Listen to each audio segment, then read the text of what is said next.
Namaste. Welcome to the 4th edition of the Global Festival of Oneness, organized by Indica Moksha, celebrating the life and works of Adi Shankara. My name is Anuradha and I'm the host for today's program. Let us first start with a prayer. Sadashiva Samarambham Shankaracharya Madhyamam Asmadacharya Paryantam Vande Guru-Paramparam. We're very pleased to have with us Subramanian Chidambaran, who is going to talk on the subject Shankaracharya and the temple traditions of India. Before we get to the talk, let me introduce the speaker. Subramanian Chidambaran hails from a family of Samavedic scholars from Palakkad district of Kerala. He is an electric engineer by qualification and a postgraduate in management from IIM Lucknow. He has over 15 years of experience in management and management consulting and industry, and is currently working as Director of Strategy for a leading MNC.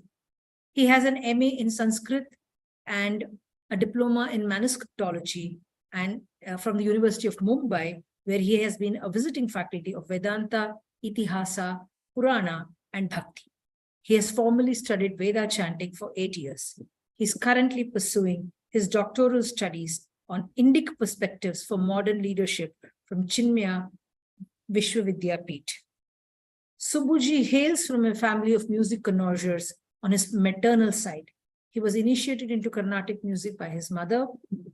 He started his formal training at the age of 13 under Vidushi Srimati Vijaya Vishwanath.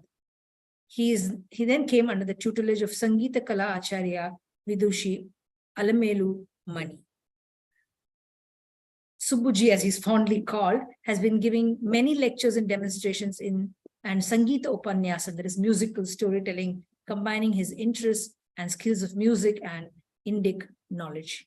He's also hosting a channel on YouTube called Subbu's Corner, that comprises various kinds of sessions aimed at increasing awareness of our great Indic tradition and knowledge. We're very pleased to have with us Subramanian ji. Welcome to the show. Namaste and thanks a lot, Anuradha ji, for that wonderful introduction. Namaskaram to all. I'm just sharing my screen. Just let me know if you can see it. Is it visible, Anuradha ji? Yeah, it's visible. Okay. Shruti Smriti Purananam Alayam Karunalayam Namami Bhagavadpada Shankaram Loka Shankaram. Namaskaram to all. Over the next 40 to 45 minutes, I intend to share some of my thoughts on the topic of Shankara and the temple traditions of India. Probably we'll leave the last 5 to 10 minutes for some question answers or some comments, thoughts, etc. from all the participants. Now, to start with, this is a map of Shankara Digvijaya, the travel of Shankara, based on the various literary evidences, which is the various Digvijayas of Shankara, starting with the Madhaviya Shankara Vijayam or the Prachina Shankara Vijayam and the various other Shankara Vijayas, as well as a lot of traditional information, accounts from various traditions that may not have got documented in a literary book or in a particular literature, but has been handed down from generation to generation, and many of these traditions are still being followed. So this is just a glimpse, a map of Digvijaya that I had prepared based on all of those information. The reason I'm showing you this is that this is where the starting point for our discussion today is, to say that if you look at the travel of Acharya, he is said to have traveled the length and breadth of this country 2 to 3 times in his short lifespan of 32 years. What we are going to focus on today, now many of these places are related with a lot of events in his life, and there are a lot of places which are related with him visiting many temples in these places, the deities in these places, as well as instituting various traditions, rites and rituals in some of these places. So when you look at Shankara, you know, it's a very interesting mix always of jnana of the highest order, bhakti of the highest order, as well as later on you will also see some amount of karma that Acharya asks us to keep doing on a daily basis. So the focus of the discussion today is going to be, I'm going to take up some of these temples, not all of these temples, because that's not possible to complete in a short span of 45 minutes to an hour. So some of these temples I'm going to take up. I'm going to share my views, thoughts, and highlight some aspects of how the Acharya came to be related with these temple traditions, and what of these temple traditions are still being followed, what are the correlations, etc. As I mentioned, some of these have come down to us through literary sources, but a lot of them have come down to us through traditional accounts. So that's what we are going to see today.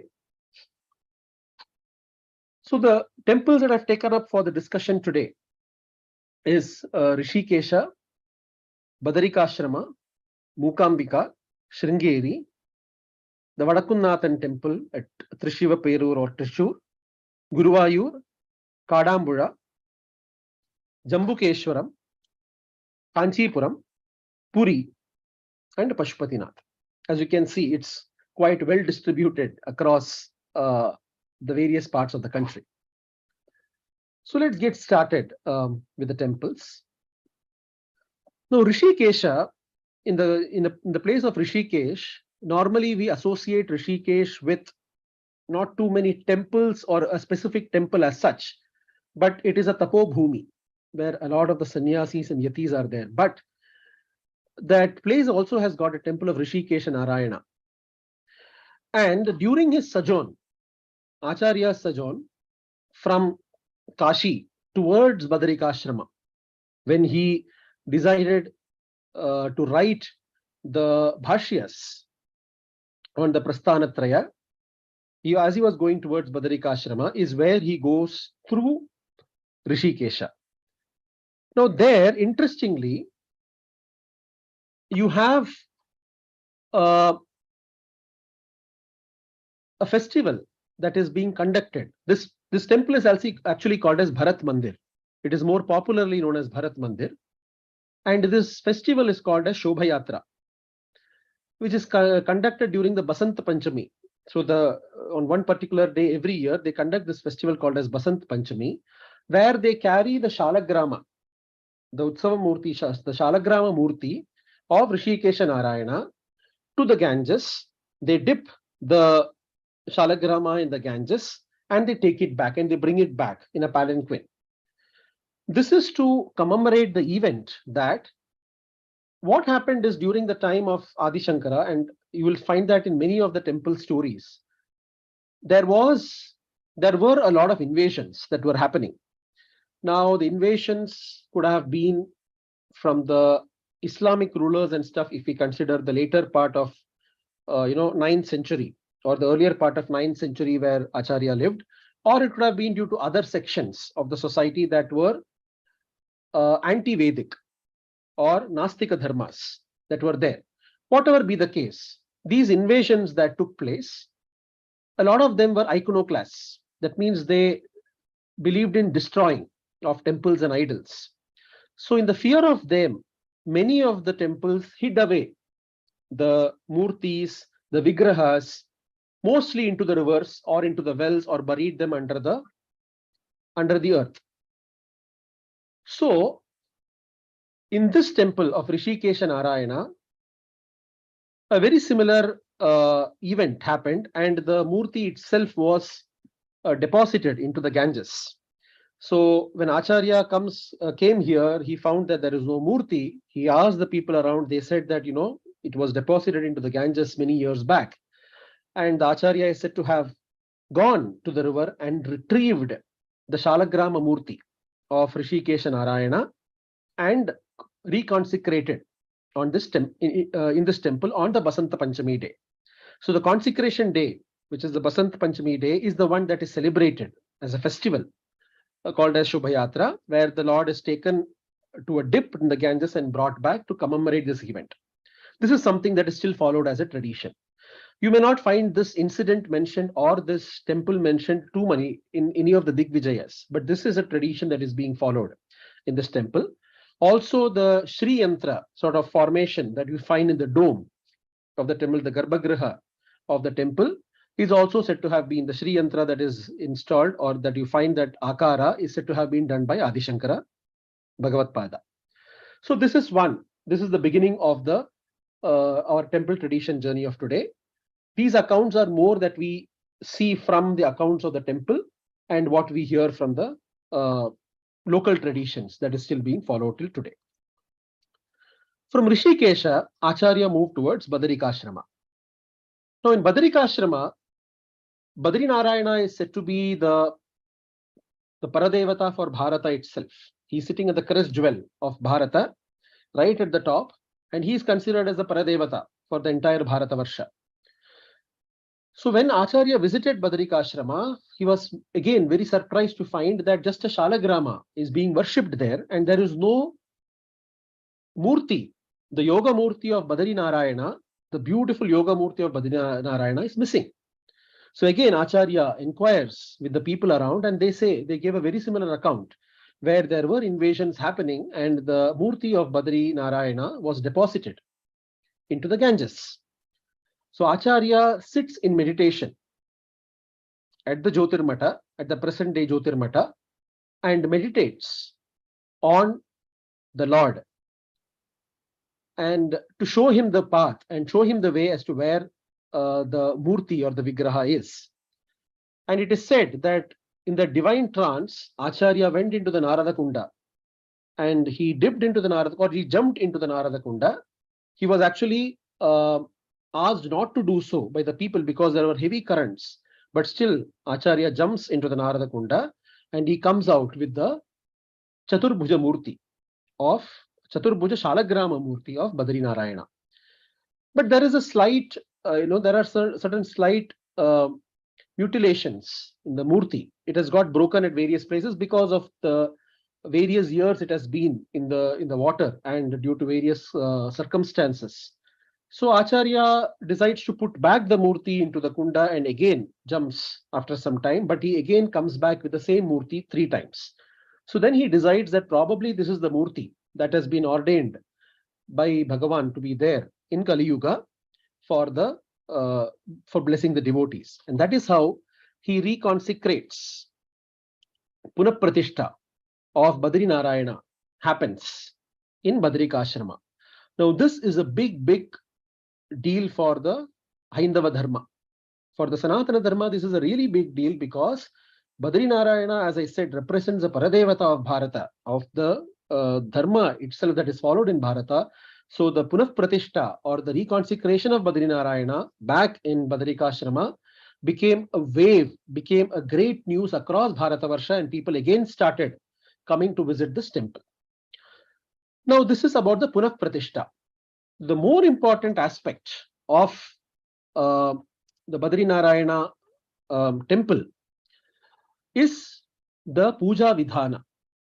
Because Acharya knew the importance of Badrinarayana and this temple, he decided that now it has undergone a lot of, it has been subjected to a lot of damage and harm over these years. So it needs to be cleansed, and a proper puja vidhana needs to be followed for this murti, for this vigraha, as per the definitions of the Agama Shastra and Tantra Shastra, so that it will benefit the whole of Bharatavarsha, because he is the Paradevata of Bharatavarsha. So Acharya lays down the puja vidhana as per the Keraliya Tantra and the Agama Shastras. So following the Agama Shastra as well as the Keraliya Tantra. And that is the beauty. That is what you will see as I go through this presentation today. You will see that there are many places where Acharya lays down the disciplines and the puja vidhana for the temple in the Keraliya Tantra style, which itself means that the Acharya was so well versed. And there are a few books such as the Yoga Taravali, etc., which is said to is ascribed to the Acharya. Acharya must have definitely been an expert in the Tantra Vidya, especially the Keraliya Tantra, which is very different from the Kashmiri Tantra and the Gaudiya Tantra, which are said to be more on the Rajasika and Tamasika side, whereas the Keraliya Tantra is said to be on the Satvika aspect. It follows the Vedic version. It doesn't follow the non-Vedic form of worship. It follows the Vedic form of worship, but it is a Tantra following the Vedic form of worship. That is the Kerala Tantra. So Acharya, coming from a great Kulapati family, Shivaguru was the Kulapati, he definitely would have been exposed and would have also learned the Keraliya Tantra in very great detail, because he lays down the puja vidhana for the Badrikashrama or Badrinarayana as per the Keraliya Tantra. There are 4 pujas that are performed in the Badrinarayana temple: Dusha Puja, Ucha Puja, the evening puja, and the Attara Puja or the Shayana Arati. And interestingly, one of the Naivedyams is Pal Payasam that is prescribed for the Lord during one of these pujas. This was the first one. Now, if the puja vidhana is laid out as per the Keraliya Tantra, naturally the priest also must know the Kerala Tantra. So Acharya ordained for the priest to come from the Nambudri families in Kerala.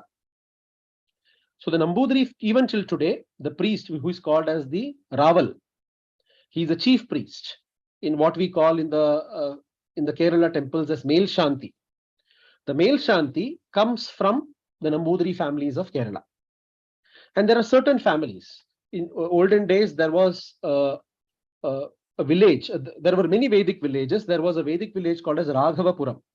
So the Raghavapuram Sabha Yogam, which was a Vedic congregation or a Vedic village, was the village which had maximum number of people going from that village as the Raval of Badrinath.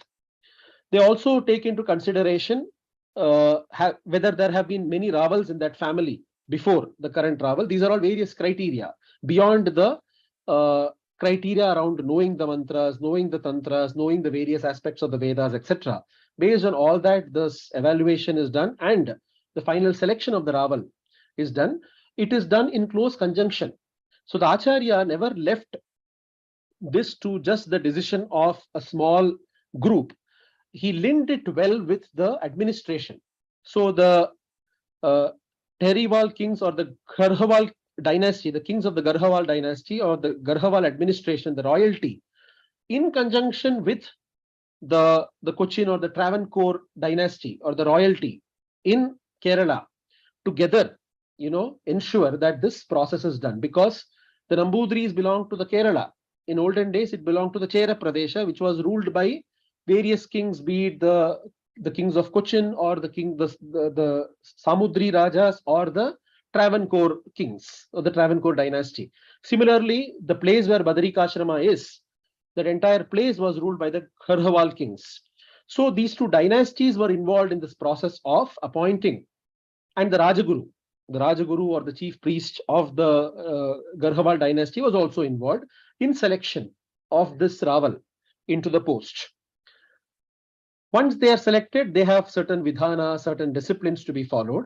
And you will find this in many of the Kerala temples. In many of the temples, especially in temples where Adi Shankara has laid down the puja vidhana, the priest will be there for a specified period of time in the temple as the chief priest. At that point of time, during that period, the priest will not be allowed to come out of the temple for attending the mundane or the worldly works. For that period of time, the chief priest has to remain away from his family for all family matters. Just morning till night, his only duty is to worship the Lord. This is the case of Guruvayur, which I will come to later. Same is the case in Badrikashrama, where the Raval, for 6 months at a stretch, the Raval stays in Badrikashrama, and it is called the Purappada Shanti. That means the Shanti or the male Shanti or the chief priest, Purappada, he will not come out of the Pura or out of the city or out of the place, here out of the temple, out of the walls of the temple, the chief priest is not allowed to come. So they stay within there, they stay with Brahmacharya, they stay with their discipline, their acharas, their anushtanas, and they worship the Lord. So this is the unique feature. And even till today, the Ravals are the chief priest, despite so many changes happening in the social environment, in the cultural environment, everything in the country. This tradition is continuing to be followed, and they accept the chief priest. The Raval is at the highest level. They consider the Raval as an avatara of Badrinarayana itself, and they still give that kind of respect and adulation to the Raval in the Badrika Ashrama. So this is all because of that great Mahasankalpa of Acharya, that it is still being followed till today. This kind of an arduous journey is being conducted or is being taken up. Any of you, if you get time, you should definitely watch the videos or the interviews of some of these Ravals in YouTube. They are available. Very interesting discussions and interviews, so that you can get more enriched in terms of the puja vidhanas and the various disciplines that are being followed here. Now coming to the next temple, that is Mukambika. So Mukambika temple, you find the mention of this in the Shankara Digvijayas. But what was present when Acharya went to visit or went to this place, the sanctity of the place was because of the linga, the Jyotirlinga. So what you see below in the Pitha, below just in front of Mukambika Devi, you see a Yoni Pitha and a small linga. That is called as the Jyotirlinga. It is the Swarna Rekankita Jyotirlinga. That means you have a golden line across the linga, which splits the linga into two. It is also called as Maithuna Linga, because you have commonly linga is associated with Shiva and the Yoni is associated with Shakti. But this linga itself is supposed to be a Shiva Shakti samyoga. So this Rekha, or this golden Rekha, Swarna Rekha, splits the linga or divides the linga into two parts. One is Shiva and one is Shakti. Shiva, and it doesn't divide it equally. The Shiva part is smaller and the Shakti part is larger. So it is a Shakti dominated linga, but it is a Shiva Shakti linga. So this was the linga that was present when Acharya visited this place. So he knew the sanctity of this place, and he is said to have meditated on the hills of the Kutajadri, where this linga is, where this temple is. He is said to have meditated in the place of Kutajadri, and then he realizes that the Shakti or the power here is the form of Mahashakti, of Parashakti, and he gets a vision of a Chaturbhuja form of the Divine Mother, who is sitting in Padmasana. So the form of Mukambika that you see was conceptualized or visualized by Acharya, by Adi Shankara Bhagavadpada, Shankh Chakra in two hands, Abhaya Varada Hasta in Padmasana. This was the form that Acharya gets a vision of the Shakti, of the Parashakti that is present in this place. So based on that visualization, he conceptualizes the Vigraha of that form. And he establishes a Shri Yantra here. And on top of the Shri Yantra, he establishes the Vigraha of Mukambika. So the Mukambika Vigraha was consecrated for the first time by Adi Shankara Bhagavadpada. The Jyotirlinga was already existing. The linga in the front of the Divine Mother was already existing, but he consecrated the Vigraha of Mukambika Devi here. So those of you who have visited Mukambika temple would know that as you do the circumambulation of the Mukambika temple, in the southwest corner, you would have a Shankara Pitham. You would have a room with the Vigraha of Shankara, and there is a Shankara Pitha, and puja is done to that. That is the place where Adi Shankara Bhagavadpada is said to have meditated upon the Divine Mother. Now here again, in Mukambika temple again, this is in Karnataka. But because Acharya had consecrated the Vigraha here, the entire puja vidhana is set by Acharya as per the Keraliya Tantra and Agama Shastras. So again here you have pujas, 4 pujas, you have 3 Shivelis. Shiveli or Shri Bali as it is called, it gets corrupted into the form of Shiveli. It's a very common feature of the temples in Kerala, where the Lord is taken on a circumambulation around the temple. And in the presence of the Lord, Bali or Naivedya is given to the various Dikpalas, the Dikpalakas, right? Like Kubeira, Indra, all these Dikpalakas that are there around, which you see, various stones representing the Dikpalakas are present around the temple. To each of these stones, it's called Bali Pita, you put the Naivedya and you constantly go around. So this is done in in most of the Kerala temples. This is done at least around 1 to 3 times a day. So in Mukambika also, Shiveli is done 3 times. So the Divine Mother comes out, the Utsava Vigraha comes out, and it goes around. 3 times of the day this is done. Now the entire Vidhana, Puja Vidhana is laid out by Acharya in this temple.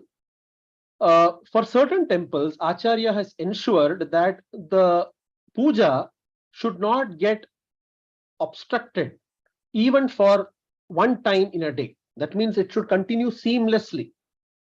Guruvayur is one another temple like that.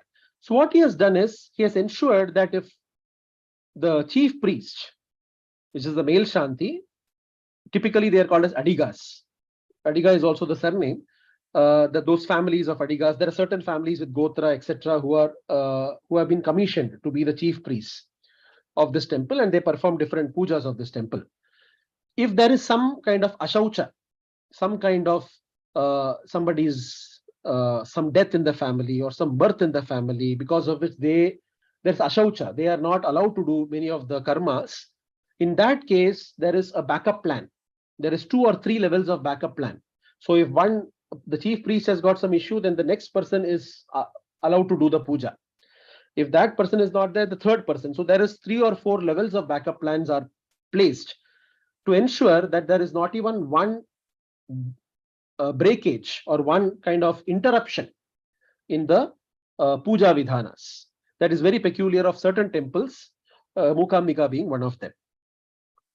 There is also the Kashaya Nivedya, which also has got a story that when Acharya is said to have had been ill in this temple, the Divine Mother herself is said to have prepared Kashaya and given to the Acharya. So the Attara Puja, that is the last puja of the day, Kashaya Prasada is given to all the people. That was also instituted by the Acharya to ensure that the benefit of the Divya Aushadha goes to everybody, goes to all the people, and they can beget of this benefit.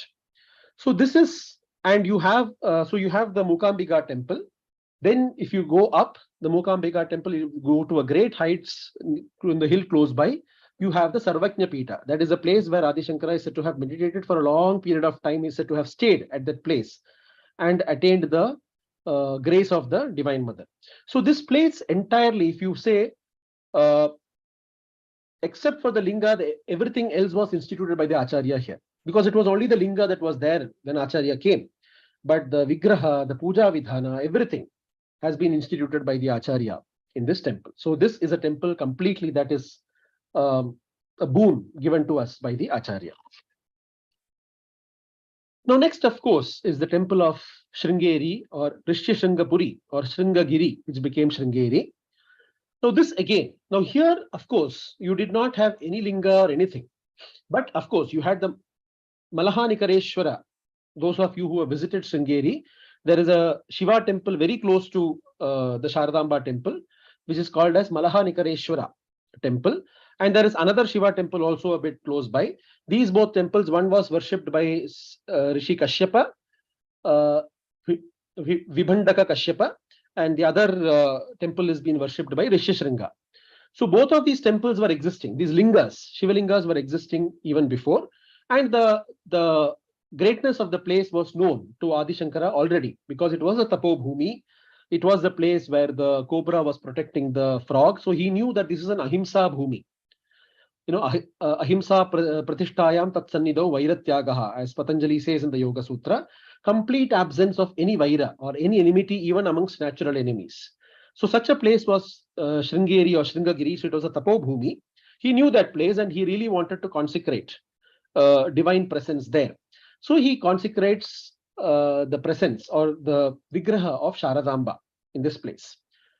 Now, again, the vision of Sharadamba could have been in the trance of the Acharya sitting in the trance and visualizing the form of the Divine Mother. The other aspect here also could have been that he was also accompanied by Sureshwaracharya. And Sureshwaracharya came from the Kashmira Pradesha. He belonged to Kashmira Pradesha. He was in the northern part of the country, then moved to Kashmira Desha, and then he came back. So Kashmira Desha had the Sharada Kshetra. It was known as Sharada Kshetra. Though most of the accounts say that the Sharada Kshetra typically did not have any Vigraha. It was a temple without Vigraha and it only had the water or there was only the divine presence of the divine mother or Sharada in that temple. But if there had been a Vigraha, and probably, Sureshwaracharya had seen that Vigraha, so that influence also could have been there to ensure that the form of Sharada that is there in Kashmira is Kashmira Desha is also the form of Sharada that gets established in Sringeri down south. That could have been also one of the contributions or one of the factors that could have contributed to the installation of the Sharadamba Vigraha in Sringeri. But whatever be the case, Acharya installs the Sharada Vigraha in Sringeri. And interestingly, I don't know how many of you who have visited Sringeri have visited these temples.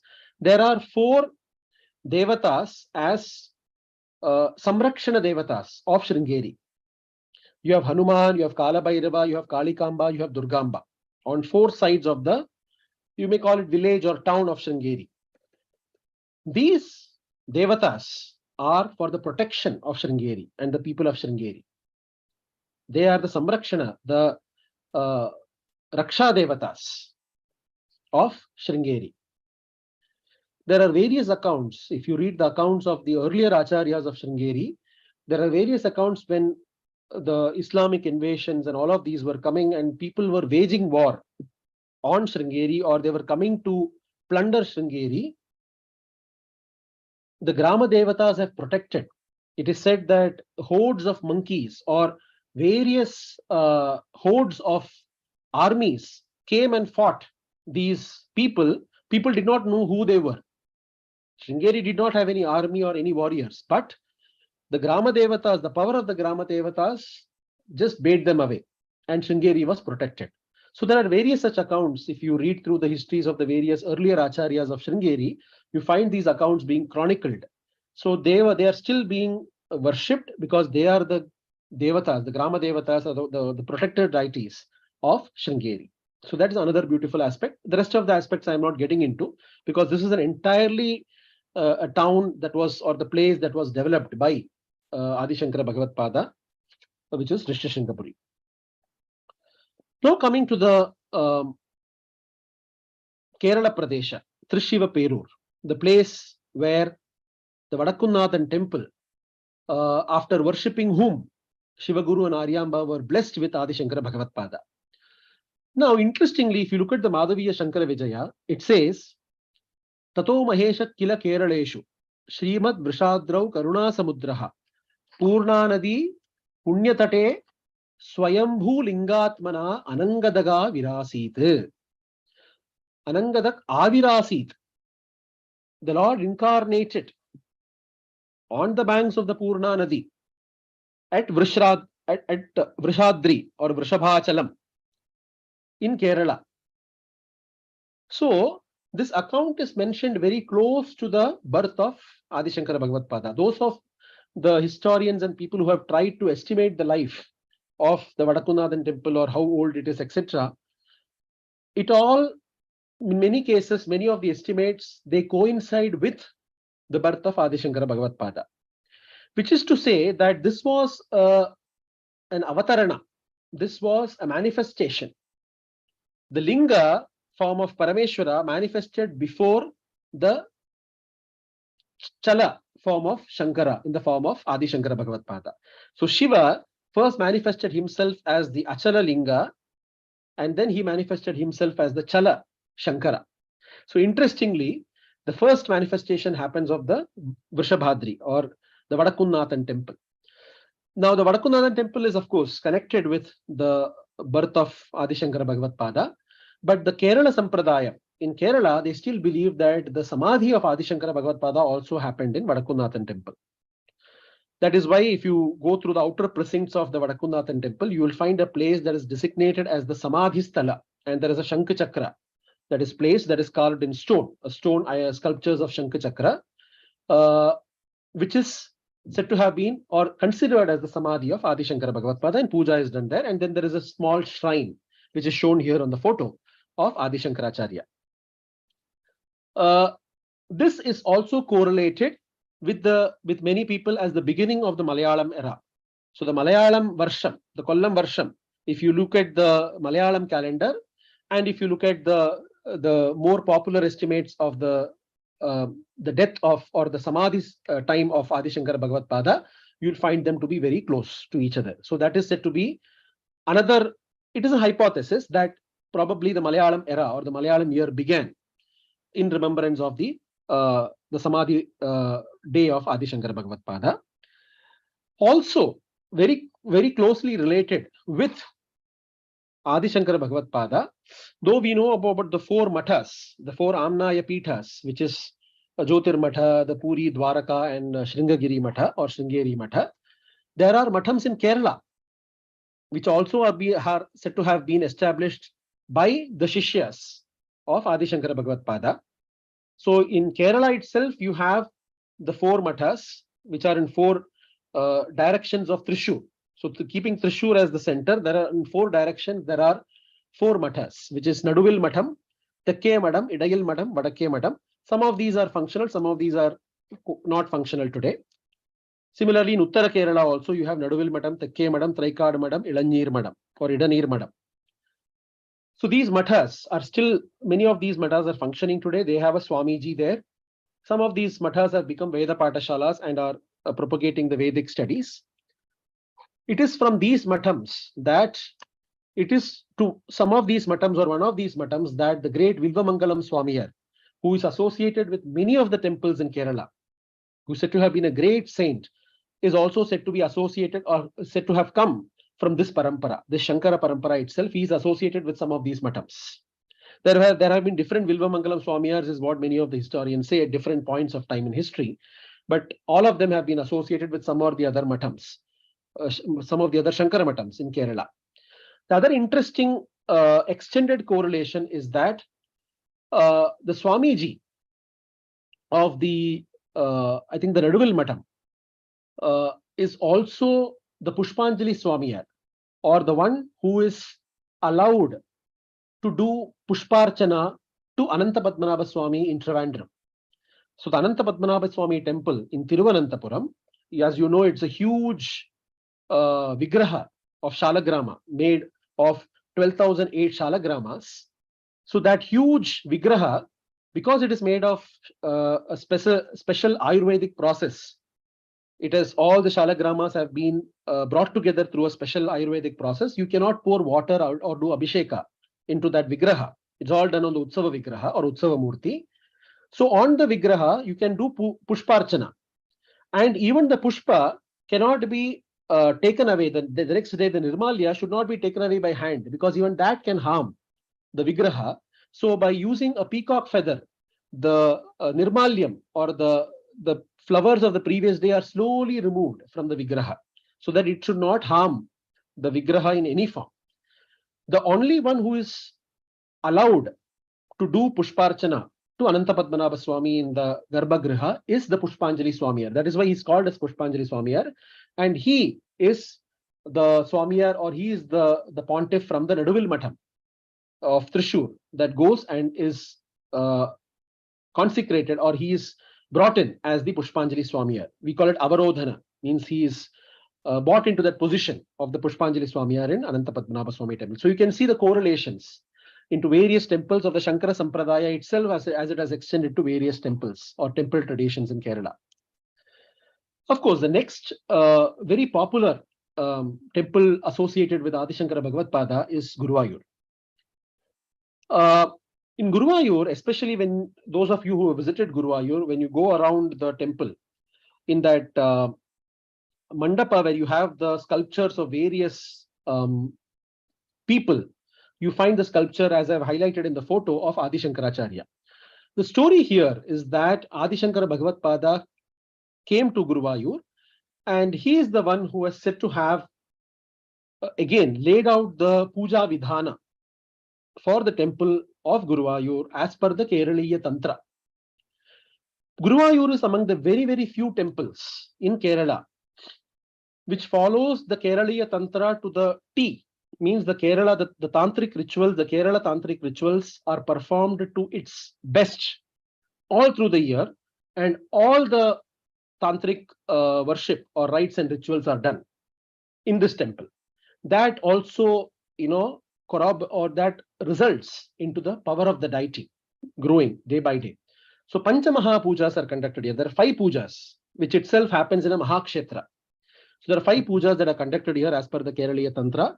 There is an Edirtha Puja, which is the very early morning. A puja is done. Then Ushap Puja, which is at the dawn. So this is the Edirtha Puja is even before the dawn. The puja at dawn, which is the Ushap Puja. Then Pandiradi Puja, Ucha Puja. These are all pujas that are done in the forenoon. Ucha Puja is the last puja of the half day. In the evening, there is only one puja, that is Attara Puja, that is done towards the night. This entire thing, even if you look at some of the interviews of the Tantris and the male Shantis of Guruvayur, you will come to know that they have very clearly said that from generation to generation, this Tantric Puja has been handed over to them, and they firmly believe that this has come from Adi Shankara Bhagavadpada, who laid down the entire Puja Vidhana for Guruvayur. So this is, you see a lot of commonality. You see it in Guruvayur, in Mukambika, in the temple worship of Badrinatha. All this you will find the Keraliya Tantra, Puja Vidhana, that was laid out by Adi Shankara Bhagavadpada. Again, as I said, the Horapada Shanti that we saw in Badrika Ashrama, that is the priest is not allowed, chief priest is not allowed to go out. The male Shanti is not allowed to go out during the period, the 6-month period that he is supposed to be worshipping the Lord. All these are followed in Guruvayur as well. The next temple is the temple of Kadambura. So Kadambura Bhagavati, the term comes from Kadan Ambu Eltha Ura.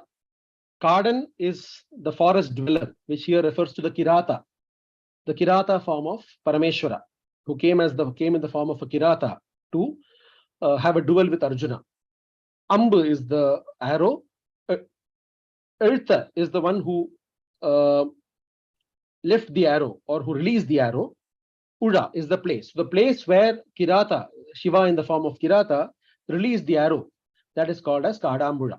Now again, this place, as Adi Shankara was traveling in his sojourn, he said to have realized the religious or the spiritual power of this place. He could feel the spiritual power of this place, but there was no temple at that point here again. So he said to have realized the spiritual power of this place and consecrated a temple and consecrated a murti and built a temple around, or got a temple built around. So the consecration is said to have happened in Vrishchika Masam, Kartika Nakshatra. Vrishchika Masam is towards the end of the year, and Kartika Nakshatra. So that is still celebrated here. So it is through these celebrations and festivals that we come to know of these traditional accounts. They are nowhere documented anywhere else. So there is a very strong linkage that people associate of this temple and the formation, consecration of the Bhagavati, the Shakti in this temple with that of Adi Shankara Bhagavadpada. Now, if you come to some of the temples in Tamil Nadu, one of the very popular temples associated with Adi Shankara Bhagavadpada is Jambukeshwaram. It's also called as Thiruvanai Kaval. It's very close to, it is in Trichy, very close to Sri Rangam temple. The goddess here is called as Akhilandeshwari, and the Lord is called as Jambukeshwara. So it is said that when Acharya had come, now this you will find, this story also you will find in many of the temples, especially in the temples of Tamil Nadu, that in many of the temples, the form of worship, they were all very old temples. They were there for many years, but due to various reasons, it could be because of invasions, or it could be because of taking over of the society or the ingress of various other dharmas, Avaidhika dharmas or Nastika dharmas. It doesn't necessarily mean about Buddha or Jaina. Even because of very aggressive dharmas like the Kapalikas or the Pashupatas, the Maheshwaras, these kind of dharmas also, or these kind of people also, the form of worship in many of these temples, especially Shakti temples, shifted from Satvika Tantra or Satvika form of worship to Rajasika and Tamasika forms of worship. As I said, Kerala maintained the Satvika Tantra, but the other forms of Tantra, which involves the use of meat, wine, etc., started getting introduced in many of these temples, and that led to a very aggressive power for the Devis or the Shaktis in these temples. So Akhilandeshwari temple, it is said that when Adi Shankara Bhagavadpada came here, the goddess was in a very aggressive and fierce form. How do you know that?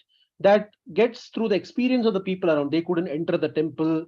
the fields around the temple or the fields in that place all were getting dried up. There was no rain. It was scorching heat. So it was all depression, sorrow all around.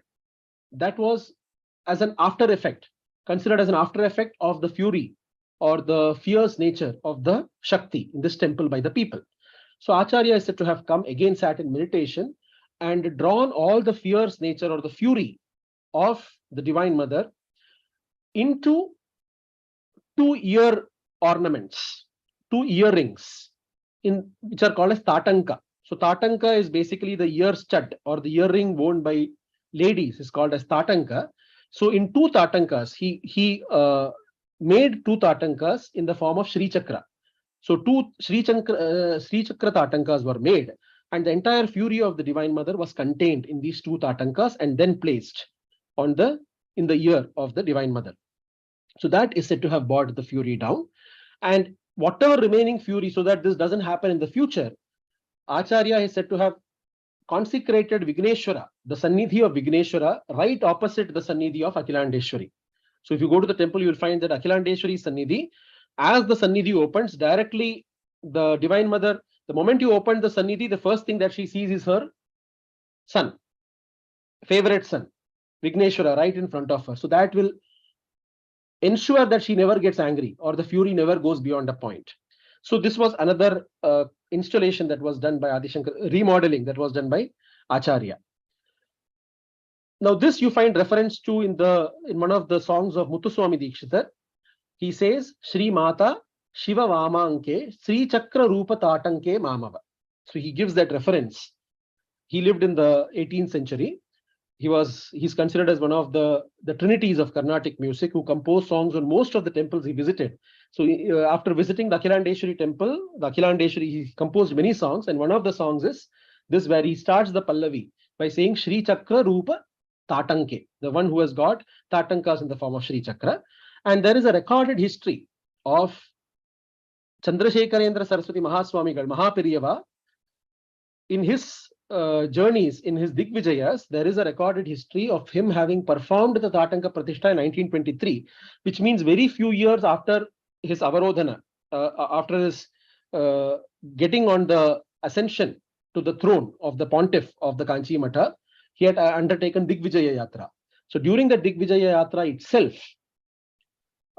Acharya was asked to do the Pratishtha, the Tatanka Pratishtha for Akhilandeshwari. So they are supposed to the yatis of the people coming from that parampara, the Kanchi Shankaracharya parampara, are said to take that Tatanka, repair it and put it back. So it is like a repair work that needs to be done on the Tatankas, and Mahapiriyava had done that in 1923. So we have even a recorded history of this tradition being followed. Very quickly, now going to Kanchipuram. So we all know the association of Adi Shankaracharya with Kanchipuram. So I'm not going to deep dive too much into this. But what I'm going to highlight here is that typically there is a lot of controversy associated with what did Adi Shankaracharya do? Did he stay? Did he not stay? The Kanchi Matha and all of those stuff. I'm not getting into those details right now because that's not the topic of our discussion. But I'm just going to bring in a few references that we find in the literature itself. So Bhagavadpada Bhyudaya, which is a great literary work speaking about the life of Adi Shankara Bhagavadpada, says, Shri Chakram Sthapayamasa Shri Kamakshiyaha Puro Guruhu Matham cha Sthapayamasa Tatra Vidya Abhivruddhaye. So the Guru is missing, it is Abhivruddhaye. So it is saying that the Shri Chakra was established or consecrated right in front of Kamakshi by Acharya, and a Matha was established for the propagation of the Brahma Vidya. And the Prachina Shankara Vijaya of Anandagiri speaks about the remodeling of the city of Kanchipuram, because you have the Vishnu Kanchi, Shiva Kanchi. Shiva Kanchi is the place where you have the Ekambareshwara temple. Vishnu Kanchi is the place where you have the Varadaraja Perumal temple. So he is said to have remodeled this city in a way that, the Shakti, the Parashakti is at the center of the Bindu, is at the Bindu of the Sri Chakra formation of the entire city. So he is said to have done remodeling, which is indicated in the Prachina Shankara Vijaya of Anandagiri. I'm not going into the details of it, but this all indicates the kind of close association that Acharya had in this temple beyond the story. Of course, we all know that again he had brought down the fury of Kamakshi and he had contained it in the form of the Sri Chakra that was placed in front of Kamakshi Vigraha. Now, when you look at the Sri Chakra, there are three forms of Sri Chakra. One is a Meru, which is like a three-dimensional, it is like a mountain. In some cases, you worship the Meru. Some cases, it's Ardha Meru. That means there is a half Meru, and some cases it is just a flat. So here what you see is a flat Sri Chakra. It is a Sri Chakra. It's like a plate which is placed down and worship is being done. Now there's another temple very close to Kanchipuram and Chennai, which is called as Mangad. Devi Kamakshi Parvati is said to have done the tapas for attaining Shiva at this place. So she's called as Tapas Kamakshi in this place. And then she is said to have gone to Kanchipuram and worshipped the Lord with the Amra Patra and everything, and then the story follows. Here, again, the fury of the place because of the tapas or the tapo agni of the Divine Mother. Again, there is an Ardha Meru here in front of the Divine Mother, which is again said to have been consecrated by Adi Shankara Bhagavadpada in this temple, and the pujas and everything are done. So this is called as Ardha Meru, where there is some elevation and then there is a Meru. If this Ardha was not there, it would have become a full Meru. So that is the full Meru, Ardha Meru, and then the Sri Chakra. So this is just a reference that we have of a temple close to Kanchipuram. Then, of course, the great temple of Puri, where Acharya established the Matha, the Govardhana Matha. Here, when Acharya, again, during his Digvijaya Yatra, when he came to Puri, he knew the Jagannath Kshetra, one of the most famous Kshetras of Bharatavarsha. Again, when he came, he found there Shalagrama is being worshipped. And there is no Vigraha of Jagannatha, Subhadra and Balabhadra. So when he asks around people and the elders of the place, they say that, many years before, these were buried under the ground. Because of these invasions and stuff, all the Vigrahas of the three deities were put into a box and buried under the ground, and a banyan tree was planted on top of that. So they go around searching in various places, and at a particular place, Acharya asked them to dig the ground. And there they find the box. Now, if you look at Jagannatha, the Vigrahas of Jagannatha, Subhadra, Balabhadra, I'm not getting into the details, but it is Daru Vigraha. It is made of wood, Daru. And there is a Brahma Padartha inside. That means the Brahma Padartha indicates the Jiva or the Jivan or the soul. That is the Brahma Padartha, and this is the Deha. So it's a very beautiful concept that you find in Jagannatha only, in Puri Jagannatha, that there is a Deha and there is a Atma inside, which is called the Brahma Padartha. So because the Deha was made of Daru, over the period of time it had got destroyed. It is said that the Brahma Padartha was still there. So Acharya is said to have taken the Brahma Padartha and then again asked them to make a new body, a new Deha around the Brahma Padartha, and reconsecrated the three Vigrahas in Puri.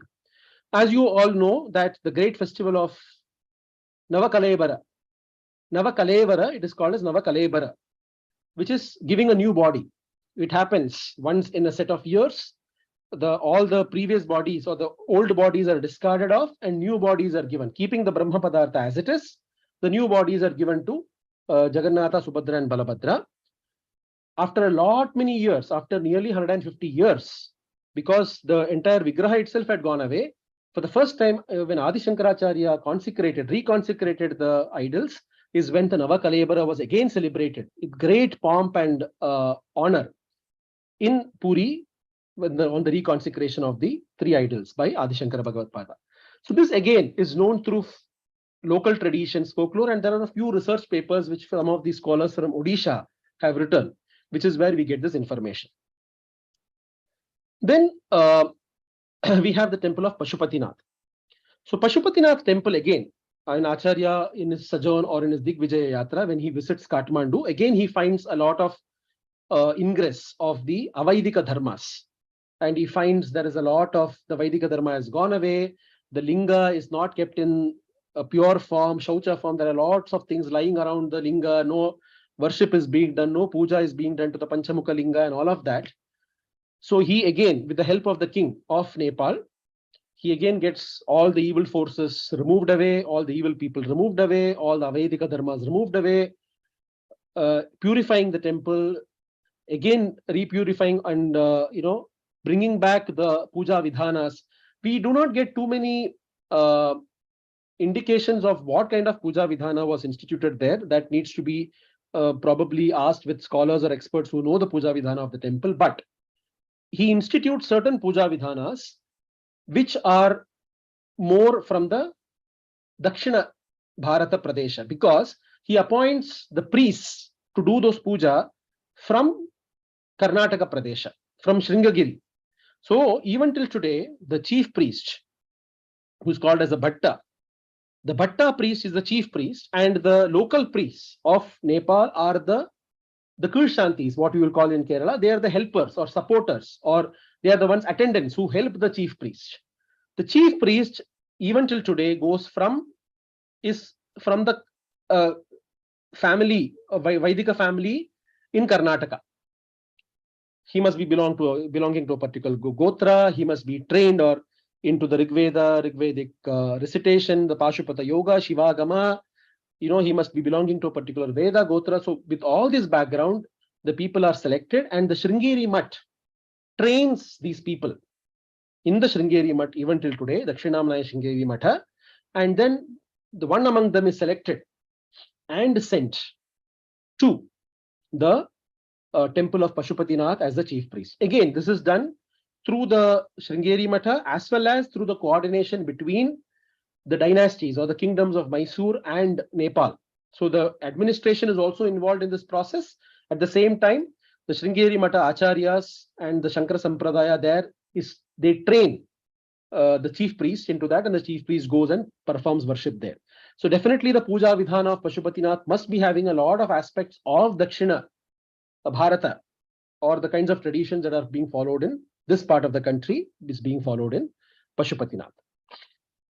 So these were some of the, in this short period of time, I just had to run through some of these temple traditions, but this is in short what I had to share with all of you. So open for any questions, doubts, clarifications, or thoughts from all of you. Thank you so much, Subbuji, for that wonderful talk. And we're really quite amazed that so many temples he visited, Shankara visited, and re-established the proper form of worship, etc. There are a few questions, and one of the questions that I want to ask is there's a repeated mention that he set up the Sri Chakra Yantra in several temples, and the Tatanka in Tirvanekkaval. What is the special significance of the Sri Chakra Yantra? Why was that time and again in various temples it was set up, established? Can you explain? So I'm not an expert in Tantra or the Sri Vidya, but what I understand is that the Sri Yantra or the Sri Chakra is probably the highest form of representation of Parashakti and the various forms of Parashakti. So typically they call as the Navavarana, the Nava Avaranas, or the 9 layers or the 9 levels. And at the center of the level is where Lalita Parameshwari is resting along with Parameshwara, right? The Shiva Shakti in the Bindu and all the other Shaktis. So in a way, the Sri Yantra or the Sri Chakra represents the entire congregation of all Shaktis into one, along with the presence of the highest Shakti right in the center. So that must have been the reason why Adi Shankara specifically chose the Sri Chakra or the Sri Yantra as the most suited form to contain the force of Shakti or to represent Shakti. You find this establishing of the Sri Chakra or Sri Yantra, a few examples I gave in so many temples wherever Adi Shankara is associated with, and most of the Sri Chakra Yantras as consecrated are invariably linked to Adi Shankara Bhagavadpada. So probably he was among the early people to have done this consecration in temples of the Sri Chakra or the Sri Yantra. So that's what we can infer. There's some more questions, and I'd like to take them. Some of them, like Subhash Yadav wants to, he's asking if you can share his email, your email in this group, so that they can get in touch with you. And then one question which is coming by from Ashok is that he says that Shankara lived in the 5th to 6th century AD, while the Muslim invasion happened much later. So when you say that temple worship was affected by the Muslim invasion, is there is that the correct time frame in which it is placed, as his question? Now, this is the most controversial aspect of it, because this is the most, this is the part that is that always has a challenge of explanation. See, now there are various, those of you who have been following the various thoughts around the date of Shankara, it extends right from the 5th century BC onwards. You have various estimates of Adi Shankara Bhagavadpada's date till the 9th century AD. So from 5th century BC to 9th century AD, this is the expanse of the dates that is given for Adi Shankara Bhagavadpada. Now, if you assume any of the BC dates, very less possibility of Muslim invasions having happened in those times. It could have been some attacks by the Avaidika dharmas, like the Buddhist or any of them, Buddhists or the Jainas.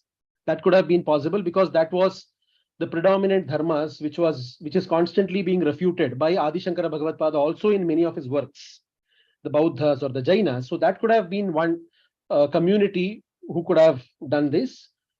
There are also certain mentions in some of the books, etc., about Chinese invasions.